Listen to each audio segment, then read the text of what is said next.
आम आदमी पार्टी ने राजस्थान में चुनावी शंखनाद कर दिया है। श्रीगंगानगर में अरविंद केजरीवाल ने रैली की और बीजेपी कांग्रेस पर मिलीभगत कर राजस्थान को लूटने का आरोप लगाया।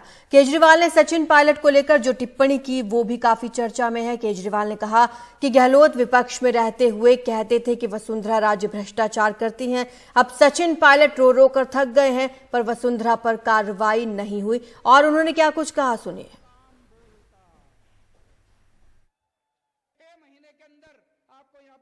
आपने 50 साल कांग्रेस को दिए, 50 साल राजस्थान पे कांग्रेस ने राज करा, 18 साल बीजेपी ने राज करा।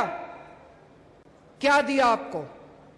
केवल उन्होंने मिलकर कांग्रेस और बीजेपी वालों ने राजस्थान को लूटा, चूस लिया दोनों पार्टियों ने मिलकर राजस्थान को। आज आपके सामने मैं राजस्थान के एक नए राजस्थान का सपना लेके आया हूं।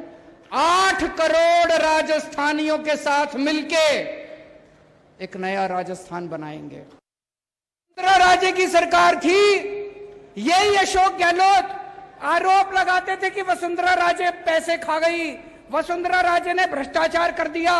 कहते थे कि नहीं कहते थे? अब जब इनकी सरकार आई, वो बेचारा सचिन पायलट रो रो के मर गया। कहता है वसुंधरा राजे को गिरफ्तार करो, गहलोत कहता है मैं नहीं करता, मेरी बहन लगती है। अब तुम्हारी बहन हो गई। पहले तुम चिल्लाते थे कि वसुंधरा राजे पैसे खा गई, अब जब सरकार में आए तो तुम्हारी बहन हो गई। तो ये तो बहन भाई का रिश्ता हो गया जी दोनों का। आज मैं राजस्थान के लोगों से जानना चाहता हूं, आपको दोस्ती की राजनीति करनी है, अगर आपको इनको बहन भाई के रिश्ते की राजनीति करनी है, इनको वोट दे देना। अगर आपको देशभक्ति की राजनीति चाहिए तो आम आदमी पार्टी को वोट दे देना। राजस्थान सरकार में मंत्री प्रताप सिंह खाचरियावास ने केजरीवाल पर पलटवार किया। उन्होंने कहा कि केजरीवाल को झूठ बोलने का मेडल मिलना चाहिए, राजस्थान में उन्हें एक भी वोट नहीं मिलने वाला। अरविंद केजरीवाल जी को झूठ बोलने का गोल्ड मेडल मिलना चाहिए। कंट्री में अन्ना हजारे जी को लेकर आए, उनको बेवकूफ बनाया, पूरे देश में दुकान खोली, लोकपाल का बहाना किया, बड़े ईमानदारी के दूत बने। अब जो उन्होंने महल बनाया, अपना मकान बनाया, उस पर आज तक कभी नहीं बोले। 50 करोड़ रुपए लगा दिए एक मकान पर, पूरा देश सवाल उठा रहा। केजरीवाल जी उस पर बोलिए, बातें कर रहे हो मोहल्ला क्लिनिक। क्या मोहल्ला क्लिनिक खोला? हमारी तो नकल कर रहे हो आप। मेडिकल पूरे देश में दवा और इलाज फ्री करने वाला पहला स्टेट राजस्थान है पूरी दुनिया में। हमको फॉलो करते हो, यहाँ पे वोट नहीं मिलेंगे आपको, एक भी सीट नहीं आएगी अरविंद केजरीवाल की रास्ते। उधर गृह मंत्री अमित शाह ने पंजाब के गुरदासपुर में रैली की और भगवंत मान और अरविंद केजरीवाल को घेरा। उन्होंने कहा कि भगवंत मान ने लोगों के टैक्स के पैसों का इस्तेमाल केजरीवाल के विज्ञापन के लिए किया। आम आदमी पार्टी जैसे खोखले वादे करने वाली पार्टी मैंने पूरे जीवन में नहीं देखी। उन्होंने ये भी जिक्र किया कि पंजाब के सीएम का काम सिर्फ केजरीवाल को विमान मुहैया करवाना है। और उन्होंने क्या कुछ कहा, सुनिए। 2023-24 में 260 लाख मैट्रिक टन गेहूं और पिछले साल धान की खरीदी 350। सबसे पहले मैं यहां की आम आदमी पार्टी की सरकार की बात करना चाहता हूं। माताओं, भाइयों, बहनों, ये आम आदमी पार्टी जैसी खोखले वादे करने वाली कोई सरकार मैंने मेरे जीवन में नहीं देखी। यहां के मुख्यमंत्री, उनके पास एक ही काम है, केजरीवाल जी को अगर मद्रास जाना है तो विमान लेकर दिल्ली जाना, उनको लेकर चेन्नई चले जाना।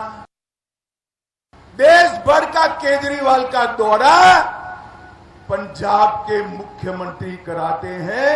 मुझे तो कई बार मालूम ही नहीं पड़ता ये मुख्यमंत्री साहब है या पायलट है, इसका अंतर ही मालूम नहीं पड़ता। उनका पूरा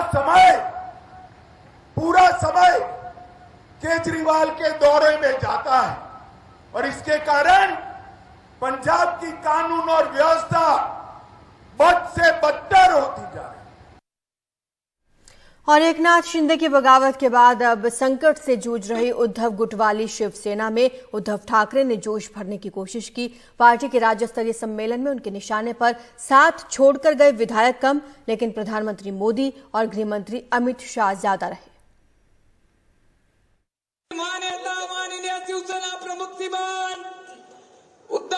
पार्टी के ज्यादातर विधायक और सांसद भले ही साथ छोड़ गए, लेकिन संगठन पर अपनी पकड़ बरकरार रखने की कोशिश में उद्धव ठाकरे जुटे हुए हैं।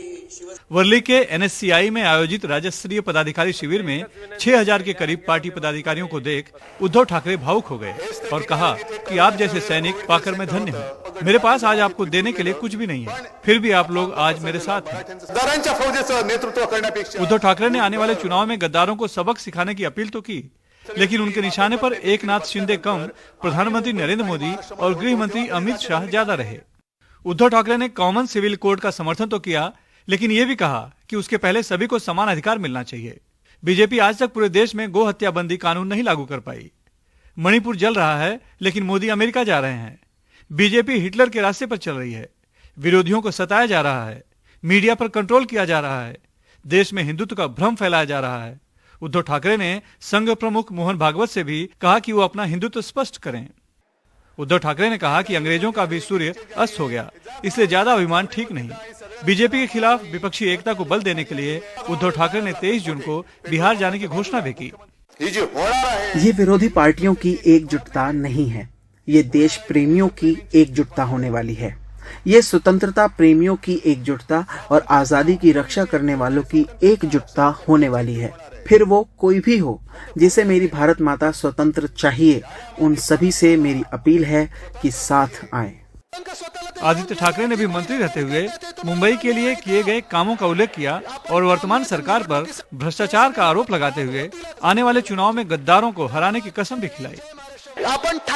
हम रुके हैं तो चुनाव के लिए रुके हैं। संविधान के अनुसार जब भी चुनाव होगा यही शपथ लेनी है। इन गद्दारों को मुंबई महानगर पालिका हो या कोई भी महानगर पालिका, जिला परिषद हो, लोकसभा से पंचायत तक की सीढ़ी इन्हें दिखनी भी नहीं चाहिए। यही शपथ आज लेनी है। इस पदाधिकारी शिविर में राज्य से ही नहीं बल्कि देश के दूसरे राज्यों से भी पदाधिकारी शामिल हुए और उद्धव ठाकरे के नेतृत्व में पार्टी को बढ़ाने का दावा किया। पार्टी का जो नींव है वो आज भी वही है, कायम है और ज्यादा मजबूत हो गई है। सारे कार्यकर्ता जो है और ज़्यादा जोशीले हो गए हैं कि ये हमको वापस जगह पर लाके रखना है। जो उद्धव ठाकरे के साथ गद्दारी की है, उद्धव ठाकरे को धोखा देके भाजपा ने शिवसेना में फूट डालने की कोशिश की, उसका जवाब देने का, उसका बदला लेने का है, ये संदेश लेके हम जा रहे हैं। तो ये आज का जो शिविर था राज्य भर में फैले जो पदाधिकारी हैं शिवसेना के, उनके लिए था और यहाँ पर उद्धव ठाकरे ने ओजस्वी भाषण देकर लोगों में जोश और ऊर्जा भरने का काम किया और ये मंत्र दिया कि यहाँ से जाएं, जन जन तक जाएं, लोगों तक पहुँचे और उन्हें पार्टी के किए हुए काम बताएं और साथ ही जिन्होंने गद्दारी की है उनको अगले चुनाव में धूल चटाएं। मुंबई से कैमरामैन संजय मंडल से सुनील सिंह, NDTV इंडिया के लिए। और चलिए बात कर लेते हैं टैक्स कलेक्शन की। सरकार ने टैक्स कलेक्शन के नए आंकड़े जारी किए हैं। वित्तीय वर्ष 2023-24 की पहली तिमाही में 17 जून तक के ये आंकड़े सामने आए हैं। आपको बता दें 17 जून तक gross direct tax collection 4.19 lakh crore रुपए रहा। पिछले साल के मुकाबले ग्रॉस डायरेक्ट टैक्स कलेक्शन में 12.73% की वृद्धि हुई है। 17 जून तक नेट डायरेक्ट टैक्स कलेक्शन करीब 3.80 लाख करोड़ रुपए रहा है। पिछले साल के मुकाबले नेट डायरेक्ट टैक्स कलेक्शन में 11.18% की वृद्धि हुई है। अब 17 जून तक ग्रॉस डायरेक्ट टैक्स कलेक्शन के 4.19 लाख करोड़ में 1.87 लाख करोड़ का कॉर्पोरेशन टैक्स भी शामिल है और ग्रॉस डायरेक्ट टैक्स कलेक्शन के 4.19 लाख करोड़ में 2.31 लाख करोड़ का निजी आयकर शामिल है। इसके अलावा अन्य मदों की अगर बात करें तो एडवांस टैक्स है 1,16,776 करोड़ रुपए, TDS है 2,71,849 करोड़ रुपए, सेल्फ असेसमेंट टैक्स 18,128 करोड़ रुपए कलेक्ट हुआ, रेगुलर असेसमेंट टैक्स हुआ है 9,977 करोड़ रुपए और अन्य छोटे मदों के तहत 2,607 करोड़ रुपए टैक्स कलेक्ट किया गया। रिफंड की बात करें तो 39,578 करोड़ रुपए, यानी कि ये साल 2022-23 के मुकाबले 30.13% ज्यादा है। रिफंड टैक्स 39,578 करोड़ रुपए।